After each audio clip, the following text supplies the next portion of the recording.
할렐루야. 네, 아침에 나오신다고 너무 반갑고 너무 좋습니다. 여러분들 항상 건강 조심하시고 이제 또 이번 주간에는 또 무더위가 온다고 하니까 특별히 건강 조심해 주시기 바랍니다. 계속해서 아브라함 이야기를 여러분에게 하고 있는데 이 아브라함의 평생의 소원은 자식을 품는 거예요. 하나님이 자식을 준다고 약속하셨거든요. 그런데 아무리 기다려도 자식이 주지 않는 겁니다. 그러다가 처음 자식을 가슴에 안은 게 언제냐? 아브라함의 나이 86살 처음으로 자식을 품에 안아봅니다. 여러분, 우리가 아기를 낳을 때 아무래도 첫 번째 아기는요 굉장히 괴괴감이 있어요. 처음 난 아이는 어느 집이든지 다 긴장하고 또 그 기대 속에 아이가 태어납니다. 또 하나는 아기가 태어날 때 참 기쁜 것 중에 하나가 있는데 그게 뭐냐 하면 늦둥이 또는 막둥이, 이 둥자가 들어가는 이 아기는요 굉장히 또 너무너무 기대가 되고 너무너무 좋은 것 같아요. 아브라함이 86살에 얻은 아들, 비록 본처를 통해서 낳은 아들이 아니에요. 대리모를 통해서 또 여종을 통해서 태어난 아들 이스마엘. 그러나 이 아브라함의 입장에서는요 너무 좋은 거예요. 너무 이쁜 거예요. 그래서 날마다 그 이스마엘을 옆에 끼고는 너무 좋아서 그냥 입이 이렇게, 그죠? 이렇게 해서 날마다 웃으면서 그렇게 지내게 됐어요. 이스마엘의 그 웃는 소리만 들어도 너무 좋고요. 이스마엘의 모든 행동 하나하나를 보면서 하루하루가 너무 행복한 거예요. 내가 이렇게 행복해도 되나 할 정도로 너무너무 행복했어요. 그리고 그 이스마엘을 끼고 그 행복한 시간이 13년이 흘러요. 그러면서 등장하는 게 오늘 성경의 창세기 17장 오늘 본문이 시작되는 겁니다. 그런데 많은 성경학자들이 아브라함의 인생 가운데서 하나님의 임재가 없었던, 하나님의 교제가 단절됐던 시간이 13년, 이스마엘을 키우는 그 시간이다, 이렇게 학자들이 해석을 합니다. 그런데 저는 조금 다르게 해석을 합니다.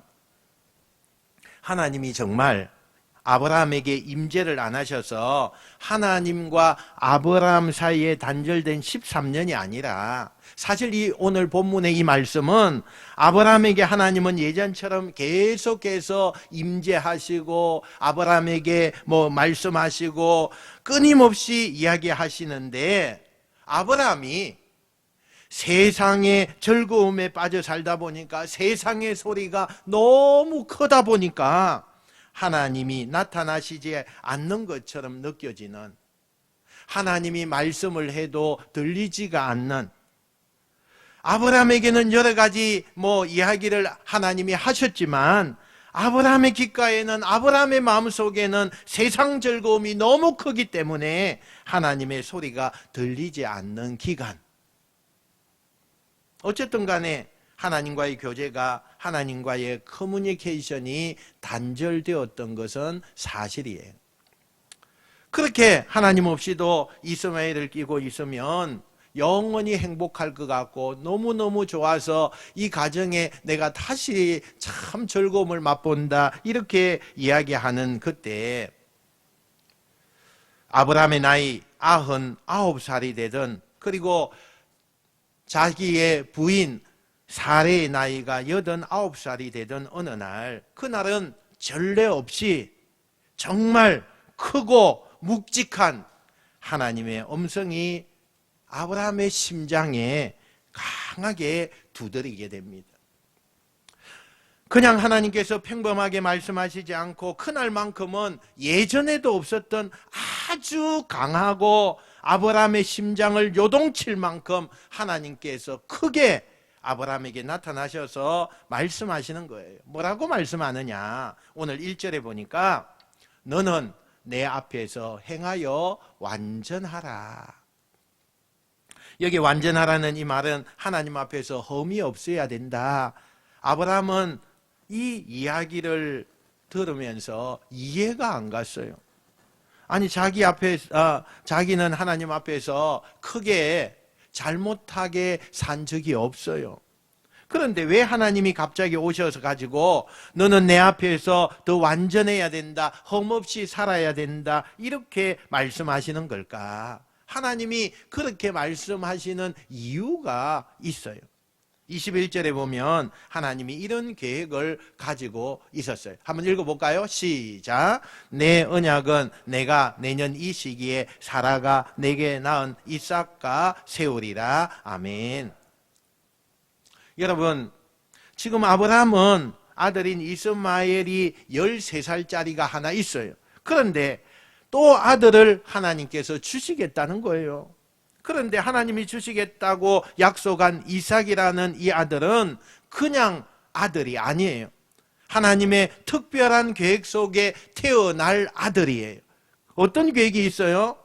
내년에 태어날 이 이삭이라는 이 아들의 후손, 예수 그리스도를 통해서 인류를 구원하시고자 하는 계획을 하나님께서 가지고 계셨다는 거예요. 그래서 그 시작이 이삭이기 때문에 이 이삭이 잘 세워져야 하나님의 계획이 이삭의 가문을 통해서 예수 그리스도가 이 땅에 오기까지 잘 이루어질 수 있기 때문에 하나님은 이삭의 아버지 되는 아브라함에게 지금부터 내가 너에게 말하는 것을 철저하게 순종하고 따라야 된다라고 요구하시는 거예요. 지금까지도 너는 잘했지만 지금부터는 더 내가 너희에게 명령하는 말에 대해서 철저하게 온전하게 순종해야 된다라고 부탁하시는 거예요. 그러면서 하나님께서 아브라함에게 두 가지를 요구하시는 거예요. 철저한 순종을 해야 된다라는 이 철칙하에 두 가지를 요구하시는데 그 첫 번째가 뭐냐? 이름을 바꾸라는 거예요. 이름을. 여러분 5절 말씀 한번 볼까요? 5절. 자, 시작. 이제후로는 내 이름을 아브라함이라 하지 아니하고 아브라함이라 하리니 이는 내가 너를 여러 민족의 아버지가 되게 함이니라. 아멘. 여러분 사람이 유명하든 유명하지 않든 이름을 바꾼다는 것은요 굉장히 귀찮은 겁니다. 아브라함은 보통 사람이 아니라 그 당시에 유지였어요. 유지. 그리고 인생을 살 만큼 산 사람이에요. 그런데 어느 날 그 유명한 아브라함이 자기의 이름을 개명한다. 이건요 보통 일이 아니에요. 보통 귀찮은 일이 아니고 불편한 일이 아니에요. 쉬운 일이 아니에요. 여러분 제가 이정조로 이렇게 살다가 오늘부터 제가 이름을 바꾸겠습니다. 남진이라고 불러주세요. 이런 반응 나올 줄 알았어요. 쉽지 않거든요. 아무리 좋은 이름이 있어도 저는 이름 바꿀 수가 없거든요. 쉬운 일이 아니에요. 아브라함도 그랬어요. 막막한 거예요. 하나님이 뜬금없이 너 이름부터 바꿔라 그러는데 이게 너무 막막한 거예요. 그런데 하나님이 한술 더 뜨세요. 네 아내 이름도 바꾸라는 거예요. 15절 16절 말씀요. 한번 같이 읽어봅시다. 시작. 하나님이 또 아브라함에게 이르시되 내 아내 사레는 이름을 사레라 하지 말고 사라라 하라. 내가 그에게 복을 주어 그가 내게 아들을 낳아주게 하며 내가 그에게 복을 주어 그를 여러 민족의 어머니가 되게 하리니 민족의 여러 왕이 그에게서 나리라. 아멘. 사실 두 사람은 지금까지 그 이름을 가지고 아무 문제가 없었어요. 그런데 왜 하나님이 느닷없이 순종하라 그러면서 첫 번째 조건에 이름을 바꾸라고 하시는 걸까? 왜 그랬을까요? 순종하고 이름 바꾸는 거하고 무슨 상관이 있다는 걸까요? 이걸 알려면 아브라함과 사레의 이름의 뜻을 먼저 알아야 돼요. 아브라함이라고 하는 이름은 존경받는 아버지, 그런 뜻이에요. 그러니까 한 가정에서 또 누군가에게 개인적으로 인정받는 존재, 그런 이름을 가지고 살았어요. 그런데 하나님께서 그런 이름이 아니라 한 글자가 다르죠. 아브라함, 이것으로 바꾸래요. 아브라함에서 아브라함 바꾸라는 이것은 뭐냐? 그냥 존경받는 아버지가 아니라 모든 사람들에게 존경받아야 된다. 다시 말하면 너는 모든 사람들에게 높임받는 열방의 아버지가 되어라, 이렇게 이야기하는 거예요. 여러분, 사람이 이름이 그 사람이에요. 불려지는 이름에 따라서 사람이 달라지는 거예요. 여러분 어떻게 여러분을 부르느냐에 따라서 여러분의 인생이 달라집니다. 너는 그냥 개인적으로 내가 성공하고 누군가에게 부러운 인생으로 그렇게 살지 말고, 아니다, 너 인생은 지금부터 모든 사람들에게 높임을 받고 모든 사람들의 아버지처럼 살아야 된다. 아내 사레의 이름도 바꿨죠. 그 아내 사레의 이름도 마찬가지입니다. 사레라는 이름의 뜻은 나의 공주라는 뜻이에요. 어릴 적에는 이 이름을요, 아버지가 그렇게 불러주었어요. 그리고 이제는 남편인 아브라함이 나의 공주, 나의 공주 이렇게 불렀어요. 그런데 너의 이름을 이제는 사라라고 부르라는 거예요. 그냥 나의 공주, 그것이 아니라 모든 사람의 여왕으로, 모든 사람의 공주로 불려진 이름으로 너가 살아라, 이렇게 이야기하는 거예요. 여러분, 하나님이 아브라함에게 아브라함으로, 사레에게 사라로 이름을 아예 바꿔주셨어요. 하나님이 주시는 이 새 이름, 여러분 어떻게 보십니까? 그냥 글자 한자가 다르게, 글자 한자 다르네, 이렇게 여러분 보십니까? 아닙니다. 글자 한 개가 크게 달라진 게 아니라 이 이름 속에는 하나님이 그들을 향해서 원하시는 목적, 그들이 무엇을 바라보아야 되고 어디를 바라봐야 되는지에 대한 시선, 이런 것이 다 들어있다는 거예요. 하나님은 이 아브라함하고 사라에게 뭘 원하시느냐? 과거의 너희가 아니라 이제부터는 세상을 품는, 세상의 모든 사람들을 너로 말미암아 복되게 하는, 다시 말하면 너희들을 통해서 모든 열방이 살아나고 축복의 통로가 되라 라고 하는 엄청난 메시지가 그 이름 가운데 나타난다는 거예요. 지금까지는 그냥 누구한테 존귀한 아버지로 그렇게 됐고 누구한테 사랑받는 여자면 됐어요. 그런데 그런 인생이 아니라 하나님이 원하시는 인생은 겨우 내가 한 남자에게 사랑받고 한 아이에게 존경받는 아버지로 끝내지 말고 모든 민족에게 존경받고 인정받는 아버지와 어머니로 살아야 된다라고 하나님이 말씀하시는 거예요. 여러분, 저는 아브라함을 사용하기 전에 이름을 바꿔주신 하나님께서 오늘 우리들에게도 이 설교를 들려주신 이유 가운데 하나가 저와 여러분에게도 묻고 계신다고 생각을 해요. 그리고 우리에게 나는 하나님이 아브라함에게 하셨던 말씀을 그대로 하신다고 생각을 합니다. 너는 지금부터 이름을 바꿔라. 네가 아브라함이 되고 사라가 돼야 된다. 어떤 사람은요, 정말 말 그대로 축복의 통로가 되는 사람이 있습니다. 그가 어느 공동체에 이렇게 딱 거기에 들어가면 다른 사람들이요 다 잘 돼요. 그런데 어떤 사람은요, 능력이 있고 받은 복이 많은데 그 복을 자기 안에다가 그냥 흐르지 못하도록 나만의 성을 구축하고 고이고 썩게 만들어서 내게 주신 하나님의 축복이 흘러가지 못하게 하는 그런 사람들도 있어요. 그런데 어떤 사람은 하나님이 주신 축복이 그 사람만 축복을 받는 게 아니라 그 사람 때문에 내 주위에 많은 사람들이 복을 받고 그 물이 흘러가서 더불어서 잘 되는 그런 사람도 있다는 거예요. 여러분의 인생은 아브라함이 되시고 사라가 되기를 축원합니다.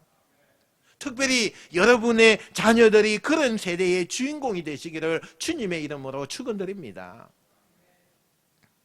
자기가 받을 복을 자기만 가지고 고이고 또 썩게 만드는 그 인생이 아니라 원 없이 흘러보내서 다른 사람들에게도 복이 임하고 그로 인해서 하나님의 복을, 하나님의 그 축복의 통로가 되는, 그것이 오늘 아브라함에게 하셨던, 사라에게 하셨던 하나님의 그 마음을 오늘 이 설교를 통해서 우리에게도 전해주시는 줄 믿습니다.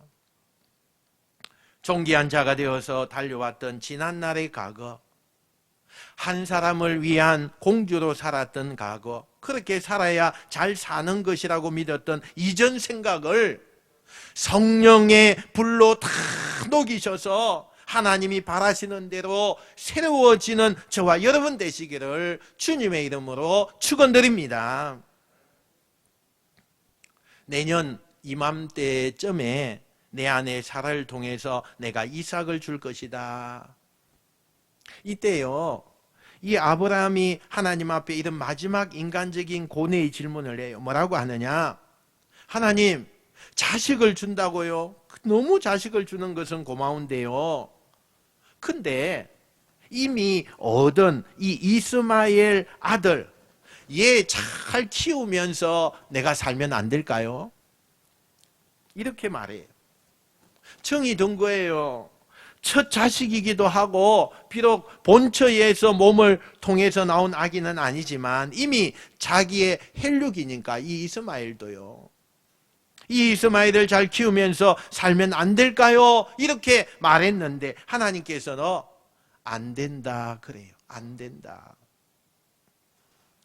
이스마엘도 생명이고 아브라함의 아들이고 이삭도 하나님이 주신 아들이지만 사실 이스마엘은 하나님의 계획을 통해서 준 아들이 아니죠.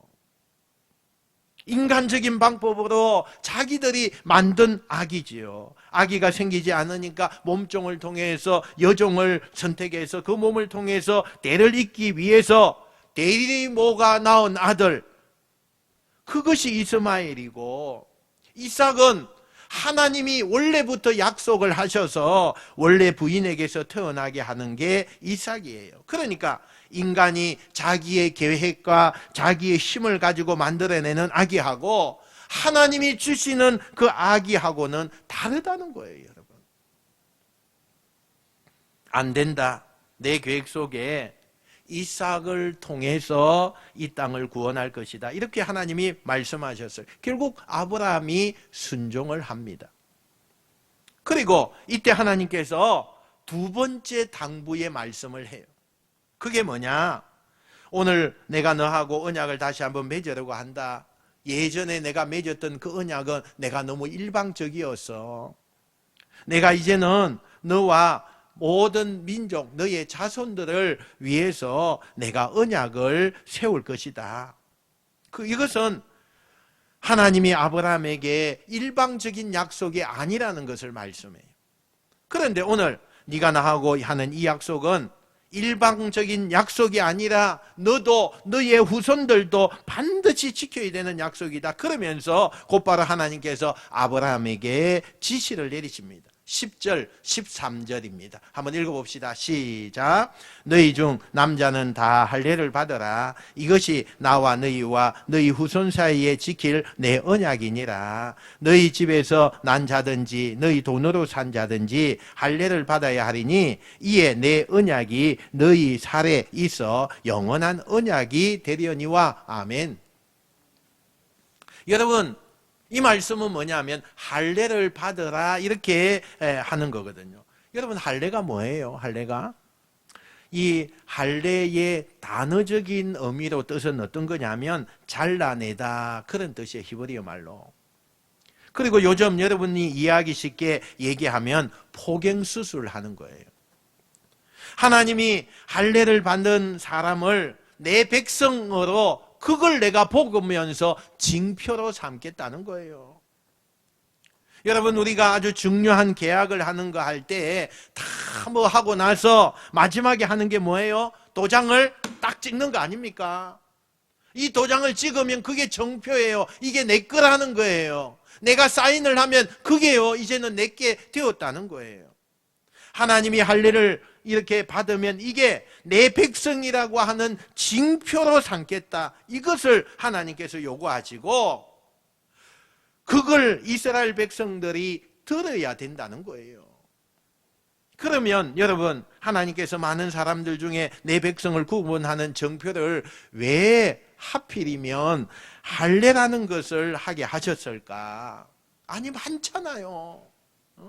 뭐 목에 십자가를 걸고 다니면 그게 하나님의 백성인 정표가 되고, 뭐 심지어는 그냥 귀에다가 이렇게 구멍을 좀 뚫으면 그게 정표가 될 수도 있고, 아니면 이마에다가 점을 하나 찍어 주셔도 그게 정표가 될 수 있는데, 아니 굳이 아브라함을 통해서 할례를 받아야 된다, 그래야 내 백성이라는 것을 정표로 삼겠다고 하셨을까? 여러분, 할례는 이 남자분들은 다 경험하셨겠지만 생명을 상징하는 기관을 잘라내는 거잖아요. 신비로운 거예요. 그런데 그 길을 잘라내지요. 도려내는 거예요. 그건 자기를 부인하는 거예요. 생명이 있는 곳을 잘라내고 도려낸다는 것은 자기를 부인하고 자기를 죽이는 거예요. 그리고 나는 하나님에 의해 살겠다라고 하는 고백이 담겨 있는 거예요. 하나님께서 하여튼간 내 백성이라는 정표를 할례를 받아야 된다라고 그렇게 명령하셨어요. 그리고 아브라함에게 그런 부탁을 하신 다음에 하나님께서 아브라함에게서 떠나갑니다. 아브라함은 정말 오랜만에 하나님과 긴 대화, 또 많은 이야기를 할 수 있었어요. 그리고 오늘 나오는 이야기 가운데 아브라함에게 좋았던 게 있었어요. 그게 뭐예요? 그동안 하나님께서는 막연하게 내가 너에게 아들을 줄 것이다 이렇게 했어요. 그런데 오늘 말씀하실 때는 구체적이에요. 1년 뒤에 내가 너에게 아들을 이삭을 줄 것이다. 그런데 한 가지 걱정이 되고 부담이 되는 게 있죠. 그게 뭐예요? 할례를 행해야 된다는 거였어요. 여러분, 99살의 노인이 할례를 받는다, 얼마나 힘들어요. 얼마나 힘들어요. 이스라엘 백성들이 할례를 태어난 지 8일 만에 받게 합니다. 두 가지의 의미가 있어요. 영적으로는요, 하나님이 천지를 창조하신 일주일이 지나고 새로운 날의 시작이에요. 그 시작하는 날 인간이 다시 태어난다 해서 8일째 되는 날에 할례를 받게 하는 거고요. 두 번째는 아주 갓난아기 때 할례를 받으면 고통이 덜하거든요. 물론 그 할례를 행할 때 아기가 뭐 까무러치게 울 거예요. 그런데 덜 아프다는 거예요. 어릴 때 하는 것이 덜 아파요. 지금은 여러분 의학이 발달해서 마취도 하고 뭐 여러 가지 치료 행위가 좋아졌어요. 그러나 이 고대 시대의 할례라는 거는요, 너무너무 고통스러워요.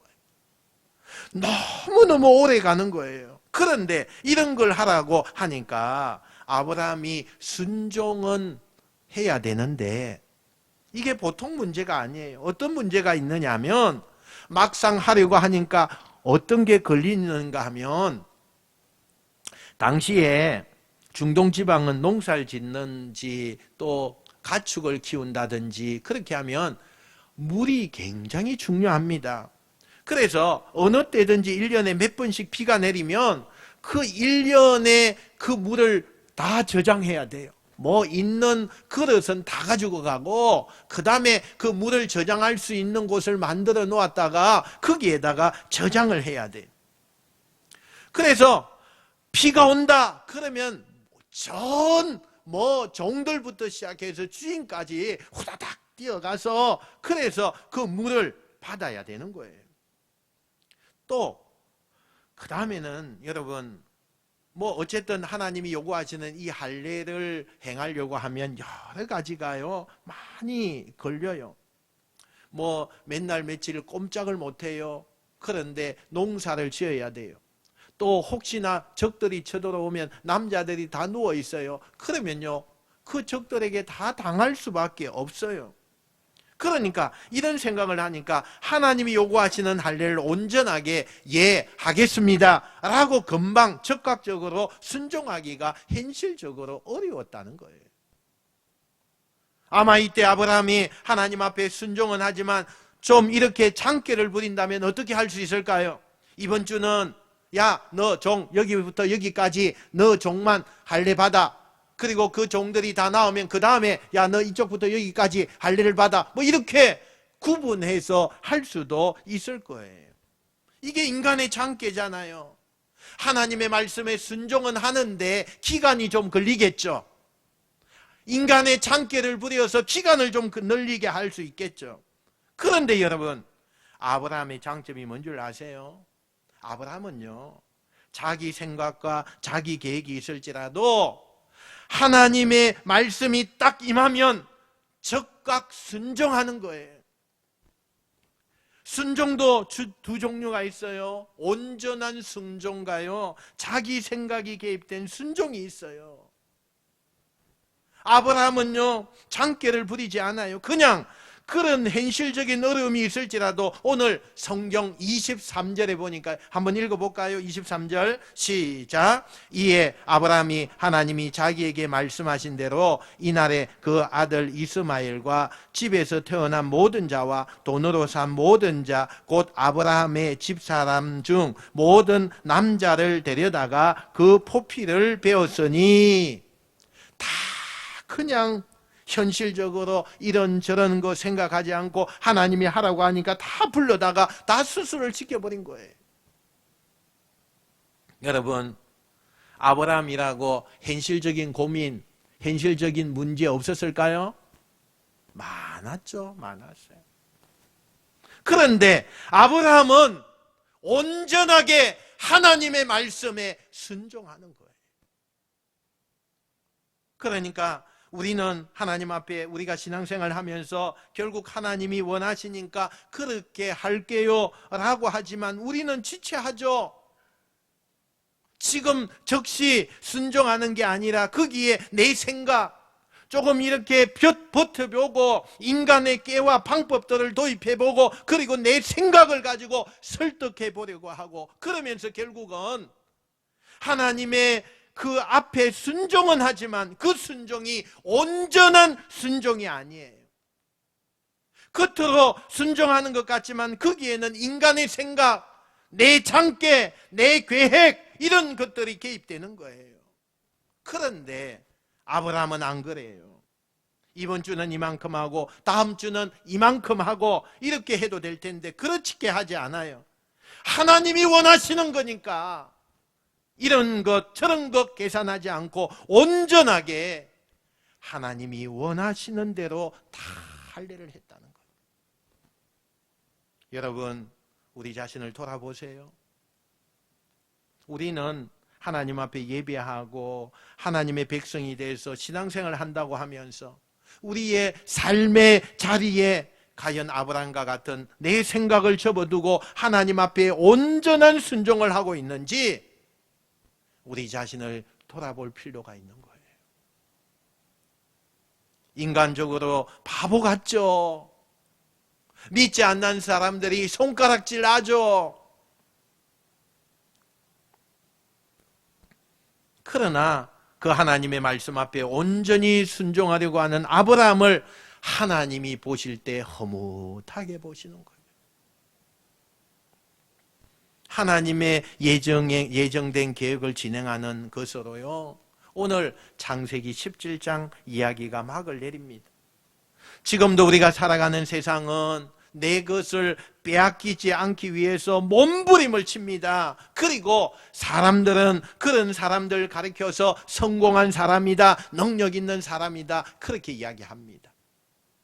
여러분, 그게 맞는 말입니까? 내 것 안 뺏기고 내 것 지키고 내 것을 소유하고 있으면 그 사람은 유능한 사람이고 그 사람은 성공한 사람입니까? 그렇지 않아요, 여러분. 하나님은 참 한 시대 역사 앞에 더 크게 들어서시는 사람이 누구냐? 하나님이 요구하시면 그것을 내 것이라고 움켜쥐지 않고 하나님의 것으로 드리는 사람, 그게 진정한 하나님이 들어서시는 이 땅의 승리자라는 겁니다.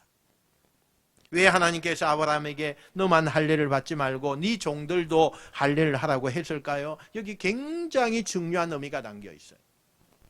사실 그동안 아브라함은요, 자기의 그 종을 생각할 때마다 이건 내 거야, 이렇게 생각을 해왔거든요.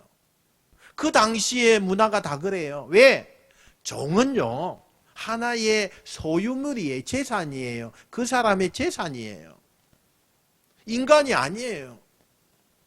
그러므로 노예는, 종은요, 주인의 것이죠. 주인의 것이죠.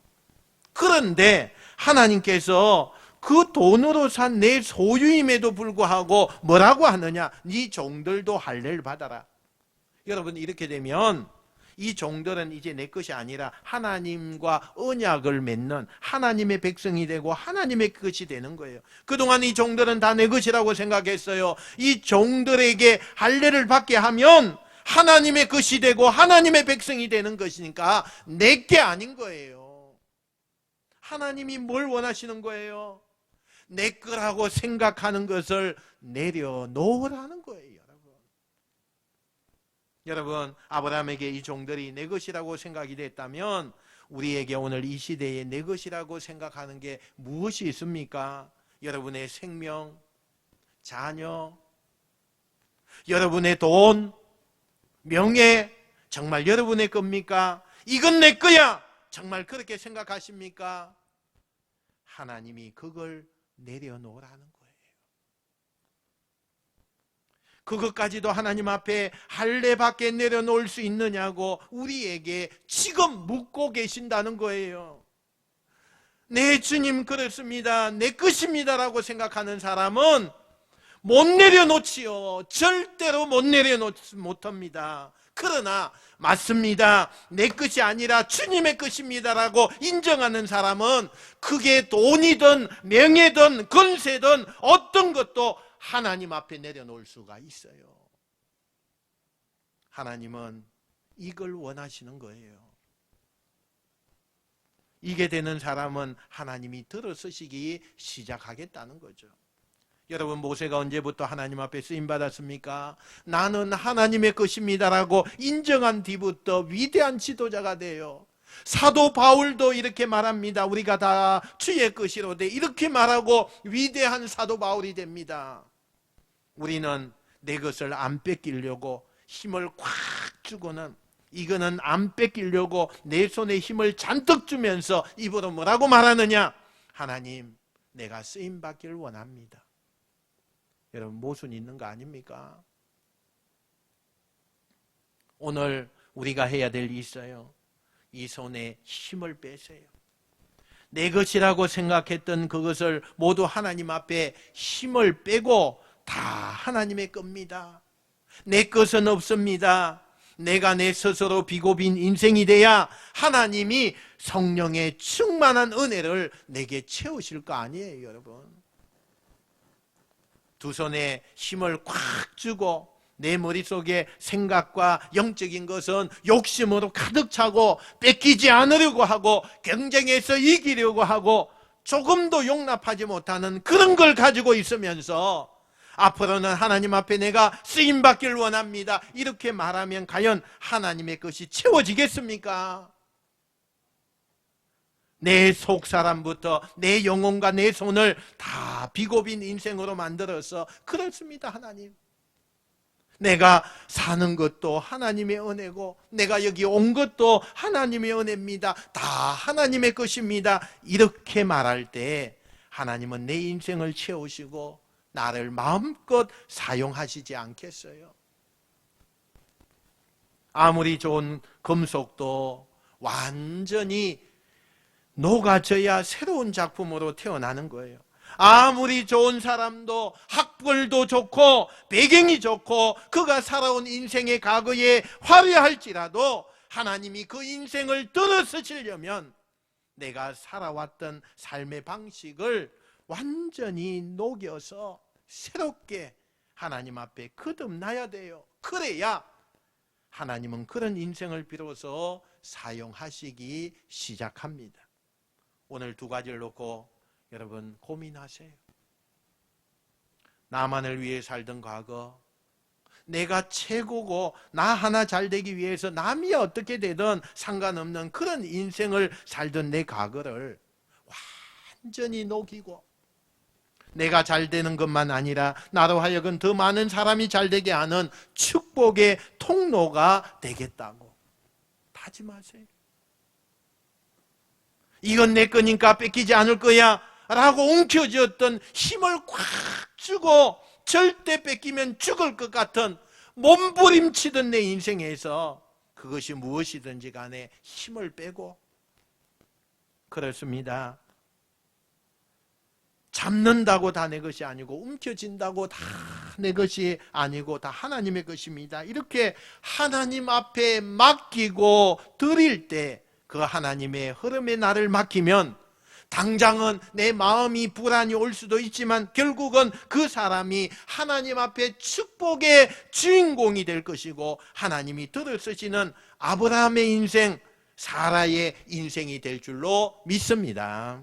그런 은혜와 축복이 오늘 이 예배드리고 말씀을 듣는 여러분들 가운데 이 말씀과 말씀의 은총이, 말씀의 능력이 함께 하시는 귀하고 복된 여러분 되시기를 주님의 이름으로 축원드립니다. 축원드립니다.